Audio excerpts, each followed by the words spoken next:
టాకాలోకంకి స్వాగతం. ఈ కంటెంట్ మీకు నచ్చినట్టయితే లైక్ చేయండి, మీ బంధుమిత్రులకి షేర్ చేయండి. ఇప్పటివరకు సబ్స్క్రైబ్ చేసుకోకపోతే సబ్స్క్రైబ్ బటన్ నొక్కండి. అదేవిధంగా బెల్ ఐకాన్ని కూడా తప్పనిసరిగా నొక్కండి. మిత్రులారా, కెనడా భారతదేశపు రియాక్షన్ని తక్కువగా అంచనా వేసిందా? ఇండియా ఒక థర్డ్ వరల్డ్ కంట్రీ లాగా, ఒక పేద దేశంలాగా, ఒక వర్ధమాన దేశంలాగా తెల్లతోలు దేశాల ముందు బొచ్చె పట్టుకుని అయ్యా బాబు ధర్మం అని అడిగే దేశంలాగా వ్యవహరిస్తుంది. దాదాపు 75 సంవత్సరాలుగా ఇక్కడ మెకాలే మానసపుత్రుల రాజ్యం నడిచింది కాబట్టి ఇప్పుడు కూడా అలాగే నడుస్తుంది కాబట్టి మా ఇష్టారాజ్యం చేయొచ్చును అని భావించి పప్పులో కాలేసిందా? కెనడా హర్దీప్ సింగ్ నిజ్జర్ విషయంలో చేసినటువంటి పని, అక్కడి ప్రధానమంత్రి ట్రూడో చేసినటువంటి వ్యాఖ్యలు, ఇవన్నీ కూడాను కెనడా తన అంతర్గత రాజకీయాలను, తన యొక్క పదవిని కాపాడుకునేందుకు ఒక వర్గం ఓటు బ్యాంకు కోసము ట్రూడో ఇదంతా చేశారు. అయితే దానితో పాటు ప్రపంచమంతా కూడాను పరోక్షంగా పరిపాలిస్తూ అన్ని దేశాలలోనూ అనుకూల ప్రభుత్వాల్ని ఏర్పాటు చేసుకునేటటువంటి డీప్ స్టేట్ ఏదైతే ఉందో, డీప్ స్టేట్ గురించి మోహన్ భాగవత్జీ, ఆర్ఎస్ఎస్ సరసంఘ చాలకులు ఇటీవల విజయదశమి ప్రసంగంలో కూడాను పేరు ప్రస్తావించకుండా ఆయన డీప్ స్టేట్ గురించి మాట్లాడారు. ఈ డీప్ స్టేట్ అమెరికా, కెనడా, ఈ తెల్లతోలు దేశాలు, 5 ఐస్ దేశాలు, ఇవన్నీ కూడాను భారతదేశాన్ని నొక్కాలన్నటువంటి, భారతదేశాన్ని లొంగ తీసుకోవాలని ఏదో ప్రయత్నం చేసినట్టున్నాయి. అయితే ఆ ప్రయత్నం బెడిసి కొట్టినట్టుంది. ఎందుకంటే ఇండియా రియాక్ట్ అయినటువంటి రీతిని వాళ్ళు ఊహించలేదు. మొట్టమొదటగా ట్రూడో పరిస్థితి ఏంటి, ఇది అర్థం చేసుకోవాలి. వచ్చే సంవత్సరం కెనడాలో ఎన్నికలు జరగబోతున్నాయి. ప్రస్తుతము అక్కడ ప్రజలలో 66% మంది ప్రజలు ట్రూడోని గట్టిగా వ్యతిరేకిస్తున్నారు. ఒక 28-30% మంది మాత్రమే ట్రూడోని సపోర్ట్ చేస్తున్నారు. అంటే అతని పాపులారిటీ చాలా పడిపోయింది. వచ్చేసారి ఆయన పార్టీకి సీట్లు వచ్చే అవకాశం కనిపించటం లేదు. కెనడియన్ మూలానికి చెందినటువంటి ఒరిజినల్ కెనడియన్ ప్రజలు ఎవరైతే ఉన్నారో ఆయనని తిరస్కరిస్తున్నారు.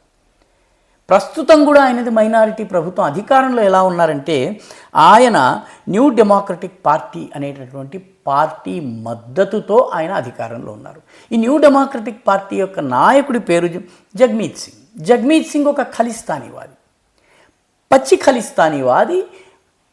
కెనడాలో కొన్ని రాష్ట్రాలలో ఎక్కువ సంఖ్యలో ఉన్నటువంటి ఖలిస్తానీవాదులైనటువంటి సిక్కులు, అందరూ సిక్కులు ఖలిస్తానీలు కాదు, ఖలిస్తానీవాదులైనటువంటి సిక్కులను చేరదీసి వాళ్ళ ఓటు బ్యాంకుతో ఈయనకి కొన్ని సీట్లు వస్తున్నాయి. ఆ సీట్ల మద్దతుతోనే ఈరోజు ట్రూడో అధికారంలో ఉన్నారు. కాబట్టి ప్రస్తుతం అధికారం వచ్చే ఏడాది దాకా ఉండాలి. ఒకటి, వచ్చే ఎన్నికల్లో మళ్ళీ న్యూ డెమోక్రటిక్ పార్టీని కలుపుకోవాలి, మిగతా సిక్కుల ఓట్లను అనుకూలంగా సంపాదించుకోవాలి, ముఖ్యంగా ఖలిస్తానీ మద్దతుదారుల ఓట్లు సంపాదించుకోవాలి. ఇవన్నీ దృష్టిలో పెట్టుకుని అంతర్గత రాజకీయాల్లో భాగంగా ట్రూడో హర్దీప్ సింగ్ నిజ్జర్ అనేటటువంటి ఖలిస్తానీ హత్యకు సంబంధించినటువంటి కేసుని లేవనెత్తాడు. దీనిపైన మేము భారతదేశం దోషి, భారత ప్రభుత్వం పనిచేసింది అన్నాడు. ఆధారాలు చూపించలేకపోయారు. ఆ తరువాత లేదు లారెన్స్ బిష్నోయ్ని తీసుకొచ్చి, లారెన్స్ బిష్నోయ్ అనేటటువంటి గ్యాంగ్స్టర్ ద్వారా ఈ హత్యలు చేయిస్తోంది భారత ప్రభుత్వం అన్నారు. ఆధారాలు దానికి కూడా చూపించలేకపోయారు. తమాషా ఏంటంటే, ఈ లారెన్స్ బిష్నోయ్ గ్యాంగ్కు చెందినటువంటి ఒక కీలకమైనటువంటి మెంబర్ పేరు గోల్డీ బ్రార్. ఈ గోల్డీ బ్రార్ అనేటటువంటి వాడు సిద్ధూ మూసేవాలా అని పంజాబ్లో ఒక గాయకుడి హత్య కేసులో దోషి, కెనడాకు పారిపోయి ఉన్నాడు. ఇతన్ని మాకు తిరిగి ఇవ్వండి, ఇతని మీద మేము కేసు పెడతామని చెప్పి భారత ప్రభుత్వం అడిగితే కెనడా ప్రభుత్వం అతన్ని ఎక్స్ట్రాడైట్ చేయటం లేదు.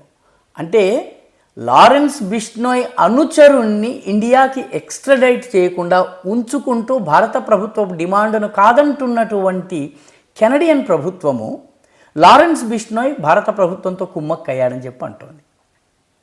అంటే ఈ ఆధారాలు చూపలేదు. తాజాగా మరొక నివేదికను తీసుకొచ్చి ఏకంగా హోంమంత్రి అమిత్ షాయే ఇందులో పాత్ర వహించారు అని చెప్పి అన్నారు.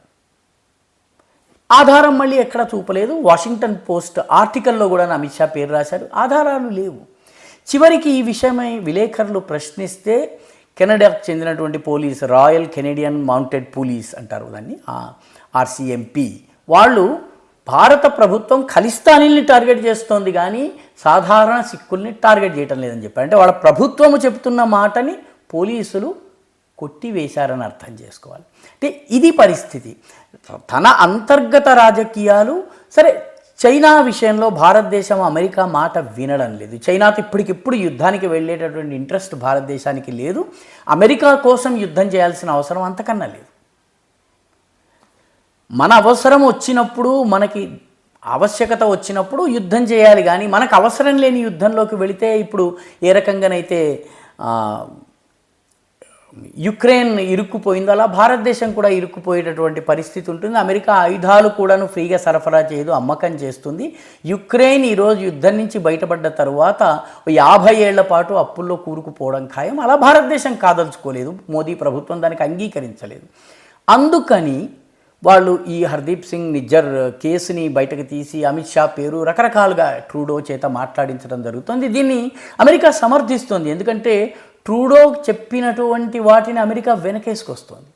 మోదీ అమెరికాకి ఇటీవల వెళ్ళడానికి ముందు మరొక ఖలిస్తానీవాది అయినటువంటి గుర్పత్వంత్ సింగ్ పన్నుకి సంబంధించినటువంటి కార్యకర్తలతో వైట్ హౌస్లో సమావేశం చేసింది అమెరికా, బైడెన్ ప్రభుత్వం. కాబట్టి వీటన్నిటి నుంచి మనకి 2 దేశాలు కూడా కుమ్మక్కై ఉన్నాయని అర్థం చేసుకోవాలి. అయితే భారతదేశము అయ్యా బాబు ధర్మం అంటూనో, లేకపోతే కాస్త దయచూడండి ప్రభువు, లేకపోతే ధర్మ ప్రభువులనో, నీ బాంఛన్ కాల్ముక్తనో వ్యవహరిస్తుందని అనుకున్నారు. భారతదేశము ఇదివరకటి భారతదేశం కాదన్నది వాళ్ళు అంచనా వేయలేకపోయారు. భారతదేశం తక్షణము కెనడాలో ఉన్నటువంటి తన సిబ్బందిని వెనక్కి తీసుకుని రావడమే కాకుండా భారతదేశంలో ఉన్నటువంటి కెనడియన్ రాయబార కార్యాలయ సిబ్బందిని కూడాను ఈ దేశం నుంచి వెళ్ళిపోమని చెప్పింది. ముఖ్యంగా పంజాబ్లో ఉన్నటువంటి కెనడియన్ ఎంబసీ ఏదైతే ఉందో ఆ ఎంబసీని కూడా మూసివేయాలని చెప్పేసి, ఎందుకంటే అక్కడి నుంచే ఈ ఖలిస్తానీ వాదులకు డబ్బులు వస్తాయి, దాన్ని కూడా మూసేయాలని చెప్పి ఆదేశాలు జారీ చేసింది. మొత్తం అంతా కూడాను ఖలిస్తాన్ మద్దతు ఇచ్చేటటువంటి వాళ్ళు భారతదేశానికి రాకుండా పూర్తి ఆంక్షలు విధించింది. ఎందుకంటే వాళ్ళ ఆస్తులన్నీ ఇక్కడే ఉన్నాయి కాబట్టి వాళ్ళు ఇక్కడికి రాకుండా చేసింది. అంతేకాకుండా కెనడాతో ఉన్నటువంటి రక్షణపరమైనటువంటి మిగతా అన్ని ఒప్పందాలను కూడాను సమీక్షించుకోవడానికి వెనకాడము అని భారతదేశం చెప్పింది. భారతదేశం నుంచి ఇంత స్ట్రాంగ్ రియాక్షన్ని బహుశా కెనడా ఊహించి ఉండదు. కెనడా ఊహించలేదు, అమెరికా కూడా ఊహించలేదు. భారతదేశం ఇంత స్ట్రాంగ్గా వ్యవహరిస్తుంది, ఇంత కఠినంగా, ఇంత దృఢంగా వ్యవహరిస్తుంది, ఏమాత్రం కూడాను రాజీ లేనటువంటి ధోరణిని ప్రదర్శిస్తుంది. కెనడాతో ఇప్పుడు ఉన్నటువంటి వాణిజ్యం అంతా కలిపి మన దేశపు ఎగుమతులు తక్కువ, కెనడా నుంచి దిగుమతులు తక్కువ. కాబట్టి ఇప్పటికిప్పుడు వాణిజ్యం ఆగితే నష్టపోయేది కెనడా. 3.5 బిలియన్స్ కెనడా నుంచి వస్తే నియర్లీ 2.5 బిలియన్ విలువైనటువంటి ఎగుమతులు మన దేశం నుంచి జరుగుతున్నాయి. కాబట్టి నష్టం కెనడాకి. భారతదేశం నుంచి విద్యార్థులు కెనడాకి వెళ్ళకపోతే పలు యూనివర్సిటీలు మూతబడిపోతాయి. ఇవన్నీ దృష్టిలో పెట్టుకుని భారత ప్రభుత్వం కెనడాకు చాలా స్పష్టమైనటువంటి ఆధారాలు చూపించమని చెప్పి అడగడమే కాకుండా ముందు మీ రాయబారుల్ని తీసుకెళ్ళమంది. ఇప్పుడు కెనడా దీని నుంచి ఎలా బ్యాక్ డౌన్ కావాలి, ఎలా దిగాలన్నది అర్థం కానటువంటి పరిస్థితి. ఎందుకంటే దిగినట్టయితే ట్రూడో దెబ్బతింటాడు. ఎందుకంటే ఇప్పటికే ట్రూడో మీద రకరకాల ఆరోపణలు ఉన్నాయి. 2019, 2021 కెనడియన్ ఎలక్షన్స్లో చైనా సహకారంతో ఓట్లను తెచ్చుకున్నాడు. చైనా ట్రూడోకి అనుకూలమైన వాతావరణాన్ని కల్పించిందన్న ఆరోపణలు ఉన్నాయి. దాని మీద విచారణ జరుగుతోంది. అదేవిధంగా న్యూ డెమోక్రటిక్ పార్టీ ఖలిస్తానీల విషయంలో భారత ప్రభుత్వంతో వైరాన్ని తెచ్చుకోమని చెప్పి ఒత్తిడి చేస్తోంది. దానికి కూడా ట్రూడో లొంగి ఉన్నారు. దీంతోపాటు మూడవది విపక్ష నేత కన్జర్వేటివ్స్ నాయకుడైనటువంటి పియా పాలియెవ్రే, ఆయన కూడాను ట్రూడో పాలసీస్ మీద చాలా పెద్ద ఎత్తున దాడి చేస్తున్నాడు. దీంతో ప్రజలలో పడిపోతున్నటువంటి తన పాపులారిటీ గ్రాఫ్ను ఏదో రకంగా దాని నుంచి దృష్టి మళ్లించేందుకు ఆయన ఇండియాని గెలుపుకోవడం జరిగింది. దానికి భారతదేశం స్పందించిన రీతితో ఇప్పుడు కెనడాకి ఏం చేయాలో తెలియనటువంటి పాలుపోనటువంటి పరిస్థితి వచ్చింది. భారత్ ఇదివరకటి భారత్ కాదు, అయ్యా బాబు అనేటటువంటి భారత్ కాదు. భారత్ దృఢంగా తన యొక్క ప్రయోజనాల్ని కాపాడగలుగుతుందన్నది గుర్తించడంలో కెనడా తప్పు చేసింది. దీంతో ఇప్పుడు మన దేశంలో ఉన్నటువంటి కెనడియన్ అసెట్స్, కొంత విపక్షాల ఎంపీలు, కొందరు విలేకరులు రంగంలోకి దిగి కెనడాతో ఇంత వైరం మంచిది కాదు, కెనడాతో దోస్తీ ఉండాలి, అది ఇది అని చెప్పి ఆల్రెడీ పత్రికల్లో మీరు చూస్తూ ఉంటారు. తృణమూల్ కాంగ్రెస్కి చెందిన మాజీ జర్నలిస్ట్ ఎంపీ ఒక ఆవిడ రంగంలోకి దిగేసింది, మిగతా వాళ్ళందరూ దిగేశారు. మన సొంత అహంకారాలతో ఇలాంటివి చేయకూడదు అది అని. ఇక్కడ దేశం యొక్క పరువు ప్రతిష్ట ఇన్వాల్వ్ అయ్యి ఉందన్నటువంటి విషయాన్ని కూడా మర్చిపోయే వాళ్ళు కెనడా బాకా ఊదడం మొదలుపెట్టారు. అయితే ప్రభుత్వం చాలా స్పష్టంగా ఉంది. ఎందుకంటే ఈ ట్రూడో తండ్రి, జస్టిన్ ట్రూడో తండ్రి ప్రధానమంత్రిగా ఉన్నటువంటి సమయంలోనే 1985 23 జూన్లో అతిపెద్ద ఉగ్రవాద దాడి జరిగింది. సెప్టెంబర్ 11 వరల్డ్ ట్రేడ్ సెంటర్ దాడికి ముందు అంత పెద్ద దాడి జరగలేదు. అది మన కనిష్క బాంగ్, కనిష్క అనేటటువంటి ఇండియన్ ఎయిర్లైన్స్ చెందినటువంటి విమానం మిడైర్లో పేలిపోయింది, ఉగ్రవాదులు పేల్చివేశారు. ఈ సంఘటనలో 288 మంది కెనడియన్స్ చచ్చిపోయారు, 22 మంది భారతీయులు చనిపోయారు. ఆ సమయంలో ఈ ట్రూడో గారి తండ్రి ఉండేవారు. ఇప్పుడు ఈ ట్రూడో తండ్రి గారి బాటలోనే ప్రయాణం చేస్తూ ఖలిస్తానీ ఎలిమెంట్స్ కోసము, వాళ్ళ ఓట్ల కోసము, ఖలిస్తానీ మద్దతుదారులైనటువంటి సిక్కుల ఓట్ల కోసము ప్రయత్నంలో భాగంగా ఈ హడావిడి చేశారు. ఇప్పుడు ఆయన మింగలేనంత పెద్ద ముద్ద నోట్లో పెట్టుకున్నారు, మింగను లేరు, కక్కను లేరు. ఈ పరిస్థితిలో ట్రూడో గారు ఉన్నారు. కెనడా ప్రభుత్వం కూడాను ఇప్పుడు బ్యాక్ డౌన్ అవుదామన్నట్టయితే పరువు పోయేటటువంటి పరిస్థితి ఉంది. భారతదేశంతో చెలిమి చేయక కెనడాకి తప్పని పరిస్థితి. అదేవిధంగా అమెరికా కూడా ఒక లెవెల్ దాటిన తర్వాత భారతదేశంతో పూర్తి వైరాన్ని కొని తెచ్చుకునేటటువంటి స్థితిలో ప్రస్తుతం లేదు. ఇప్పటికే అది యుక్రెయిన్ యుద్ధము, ఇజ్రాయిల్ యుద్ధంలో ఇరుక్కుని ఉంది. రానున్న రోజుల్లో తైవాన్లో కూడా ఘర్షణ జరిగే పరిస్థితి ఉంది. కాబట్టి అమెరికాకి ఎక్కువ కాలము భారతదేశాన్ని ఇబ్బంది పెట్టేటటువంటి పరిస్థితి ఇప్పుడు లేదు.